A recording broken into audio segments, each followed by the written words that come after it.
If you want to snorkel in Vieques, Puerto Rico without spending the night, this tour might be exactly what you're looking for. Hello and welcome to Carried Away Travels. In this week's video, I want to tell you about the half-day snorkel tour that I took with Pure Adventure from Ceiba, Puerto Rico to Vieques.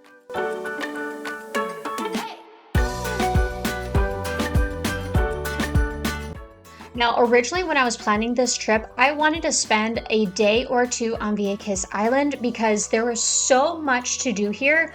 But if you've seen my 7-day Puerto Rico itinerary, you know that I was packing it in. So ultimately, I only had time to visit Vieques for part of a day. So I wanted a tour that would fit those parameters, and I found this 4-hour tour, and it ended up being just the perfect fit. Now, I ended up booking this tour through Viator, and if you've seen any of my other excursion videos, you probably already know that I love Viator because you earn points on bookings that you can use as cashback on future bookings. Most tours have a free cancellation policy up to 24 hours. Their customer service is great. I just always feel comfortable booking through them, especially when I'm unfamiliar with the tour company. So I will be showing you guys that information today. And I'm also going to cover just all of the important information about this tour, like what's included, where we snorkeled, what kind of wildlife we saw, and everything like that, so you can decide whether it's a good fit for you. And just real quick before we dive in, if this is your first time here, an extra big welcome to you. I'm Carrie, and I share helpful travel tips, itineraries, gear recommendations, and more, so you can always have the perfect trip. My goal with every video is to give you all the essential information you need to decide whether a stay, a tour, an excursion, or whatever is the right fit for you, so you don't have any unwelcome surprises when you get there. So if that sounds like the kind of content you want more of in your feed, make sure you hit that subscribe button and turn on notifications so you never miss another video. So one of the big things I needed to consider when I was choosing the right snorkel tour was exactly where that snorkel tour was going to go. And I did really want to go to Vieques, but a lot of people really recommend Culebra for snorkeling.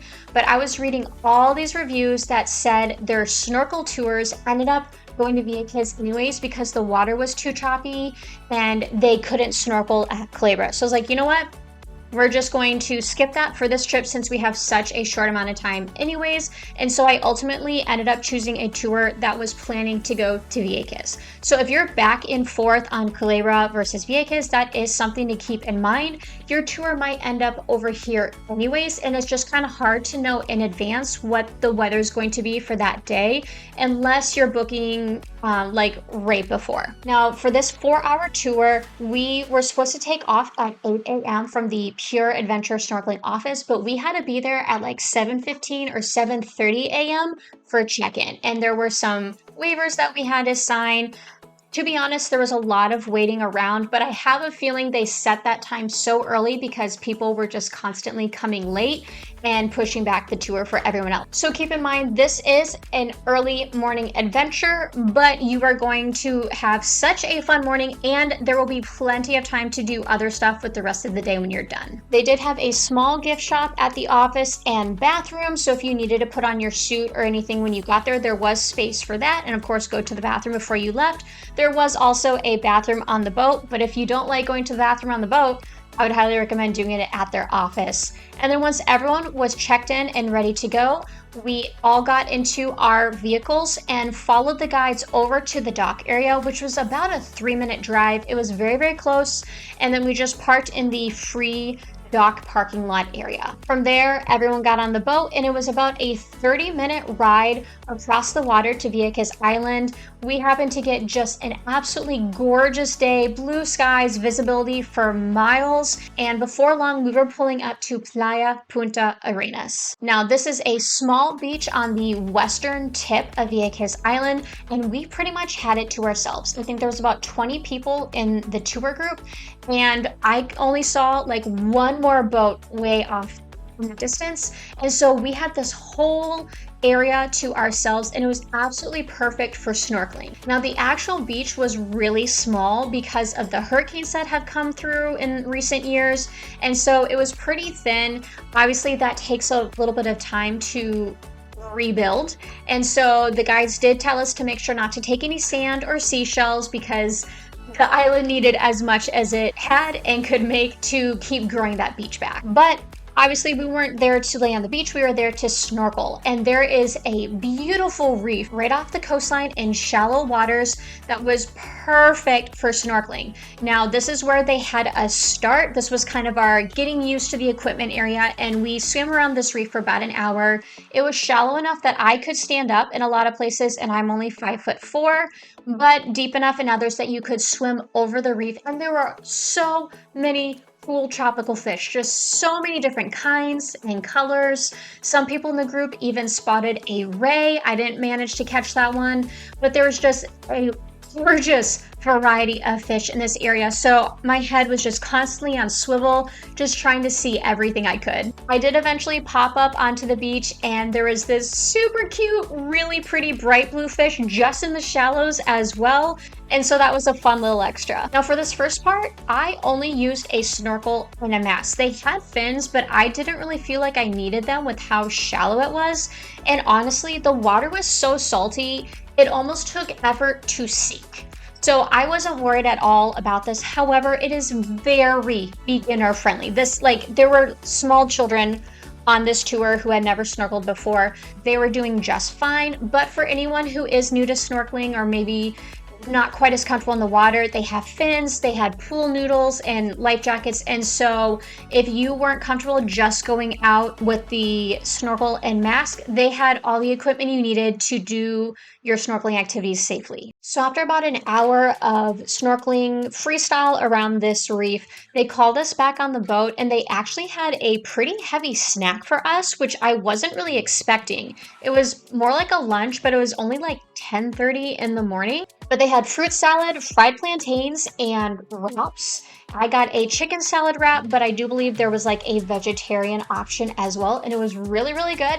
And we just got to enjoy that on the boat with this beautiful sunshine, this gorgeous view. It was just really, really relaxing. Now, after everyone was done with their snack, they called us together and they had a more extensive safety briefing. Like, we'd had one before we did the free swim, but it was in pretty shallow water. But the next phase of this tour was going into deeper waters with a guide. And so they made sure everyone had what they needed to feel comfortable. So again, those floaties, I opted for flippers for this one just to make it a little easier to paddle around the deeper water, but I still didn't feel like I needed a life jacket. And just to be clear, I'm not a strong swimmer. Like, I love snorkeling, but I hate swimming. So as someone who probably swims like 3 times a year, I was comfortable going out without a life jacket or flotation device, but do not hesitate or be embarrassed if you feel like you need that to go out there. But if you are fairly confident, I do not think you would need one in this situation. Obviously, you do what is safe for you,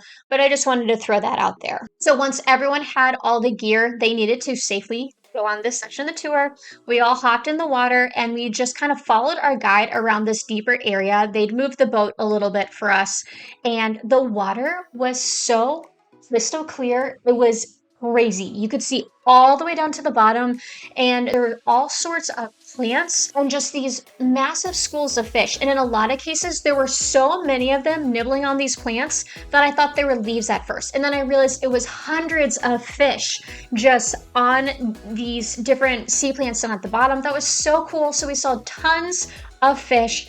And then we also saw several sea turtles, which I love sea turtles. They're so cute and majestic at the same time. But we saw several of those, and that was just the icing on the cake. Now for me, this part was really, really fun because of the sea turtles.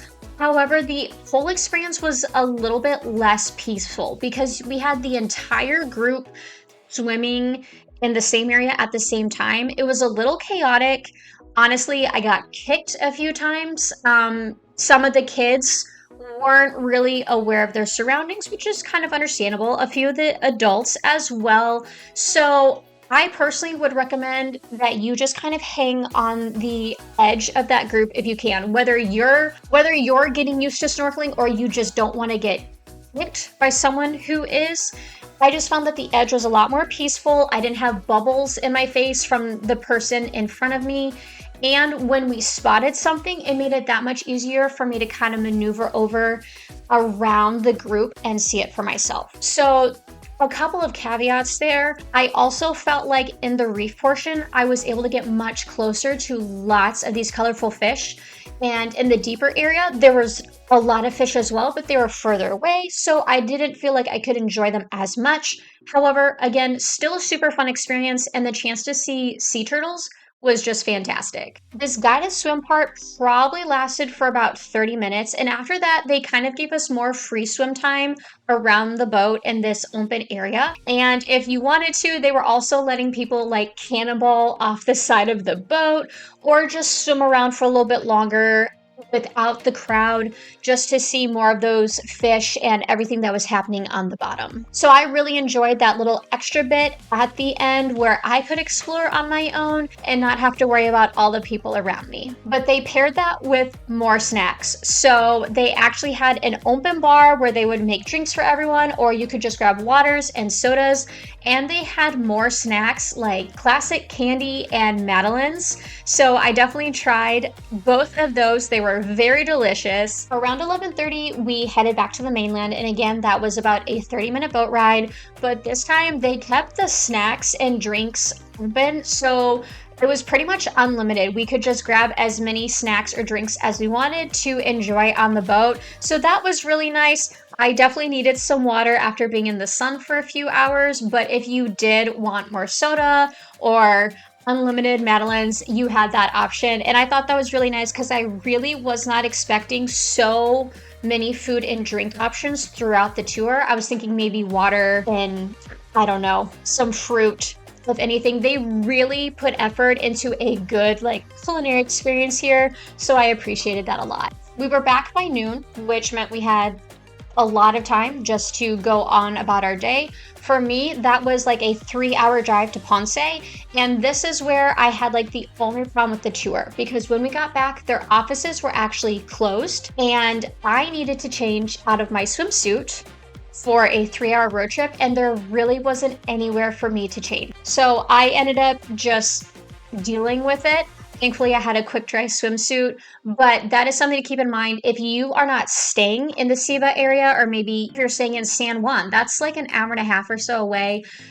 Keep in mind that you may have to stay in your soggy swimsuit after the tour. So this tour cost $134 per person, and I was a little on the fence about this initially, and I ended up booking it because it was the one that fit my itinerary the most closely. But after going on the tour, I 100% think that it was worth it. For $134, we got the round trip boat transportation to the island, which the ferry isn't expensive, but they took us straight to the snorkel spot.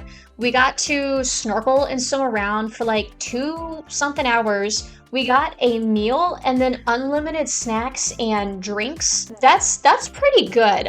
It felt very upscale, more than I thought it would. And so you are paying a little bit more probably for the food and the drink, but I thought it was very well priced for the full package. So if you're also looking for a half-day snorkel tour to Vieques, I think this is a fabulous option. It's right in the mid-range. It's not crazy budget, but it's not super expensive either. It was still a small group. Our crew was fantastic. And so I think this is just a great option if you're trying to fit a quick trip in without making it a full day excursion. All right, that is all from me for today. Thank you so much for watching this video. I hope you enjoyed it, and I hope it helped you decide whether or not this tour was a good fit for you. But if you have any further questions, please feel free to drop them down in the comments section below. I will get back to you as soon as possible and answer any and all of those as best I can. I also welcome any comments you have. I love to hear from you guys. So if there's something you think I should have covered, or you've done this tour, or you've done a different tour and you want to share your opinion, feel free. I'd love to hear from you guys, so don't be shy. Go ahead and drop that down below. And if you are interested in learning about more things to do in Puerto Rico, you're in luck, because this is part of a series covering my extensive 7-day road trip around the island. I did not just stay in San Juan. I went out there and I did as much as I could because I really wanted to experience the culture and the beauty of Puerto Rico as a whole, not just the touristy aspects. So if you are interested in ziplining through the rainforest, or another snorkeling tour on the West Coast, horseback riding along the beach, staying in a Pop Art Hotel. I have so many different guides and reviews, so be sure to check those out as well to help plan your trip. If you're interested in reading a little more about this tour, I do have a full written blog post, as always, on my website at cochranewriting.com. I also have it on my Substack. I will include links to both in the description. Thank you once again for watching this video. If you enjoyed it, please give it a thumbs up, save it, share it with your friends, and don't forget to subscribe to Carried Away Travels and turn on notifications. Until next time, happy travels.